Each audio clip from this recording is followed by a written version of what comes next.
So let's talk again about the clock bias, right? Stephen Covey explained it as, have you ever been too busy to stop and get gas? See, in the dealership world, this sentiment is often relayed to me like this. We don't have time to do what? Manager confirmations. We don't have time to get cars ready for appointments. We're too busy selling cars, right? We don't have time for blank. We're too busy selling cars. And the fact of the matter is that blank, whatever that blank is that they're too busy to do, that is usually something that's going to drive long-term gains in both sales and profits, like training or process improvement or holding people accountable.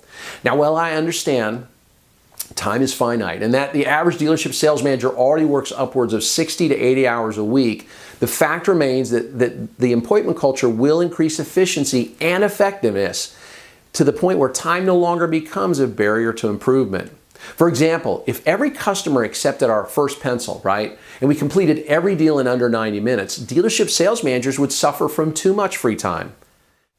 Likewise, let's take something routine. If something routine like the process for appraising vehicles in our dealership was improved, it was streamlined, and it could be completed in half the time with double the accuracy, which is happening today, by the way, in thousands of dealerships who properly leverage the available technologies, wouldn't that free up the used car manager to tackle something equally as important that will drive more long-term successes? See, there's never enough time. Let me be clear. Marginal sales managers never have enough time to do all the things we expect of them, while great sales managers always have plenty of time to do more. Over 100 years ago, somebody wrote, "If you want something done, ask a busy man, for the other kind has no time." That saying holds true today for America's new and used car desk managers. Greatness takes far less time than the alternative. All right, let's talk about the last bias, the satisfaction bias. This is probably the most dangerous bias that keeps dealers not only from changing their culture, but also from making even just a few minor changes that can and do separate the truly great dealers from those that spend all of their time treading water. As I said earlier, this bias basically says good enough is good enough, right? The belief being that incremental improvements, right? Small improvements somehow require exponential increases in workload, and they pose equally exponential risks of complete disaster. So we're just not going to rock the boat right now. The problem is that being satisfied with the status quo is often the most damning trait in an individual manager. Good enough never is. Yet getting beyond good enough so often requires perceived heavy lifting that most traditional managers, and even some with equity positions, that means they own a little bit of the company, are just unwilling to move forward with improvements.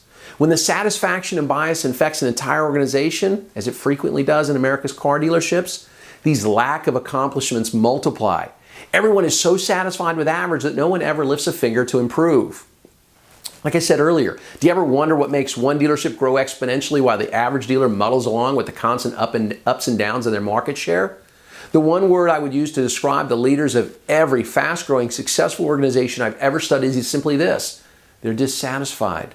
You are dissatisfied with your past successes and often embarrassed to be number 2 or 3 at anything.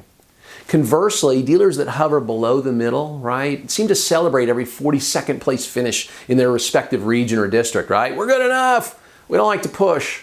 That's a fear of conflict, right? We don't like accountability. It puts everyone on edge. That's a fear of discomfort. These both come from satisfaction bias. Another fear that comes from the satisfaction bias is this fear of loss. We don't want to rock the boat. Everyone may quit.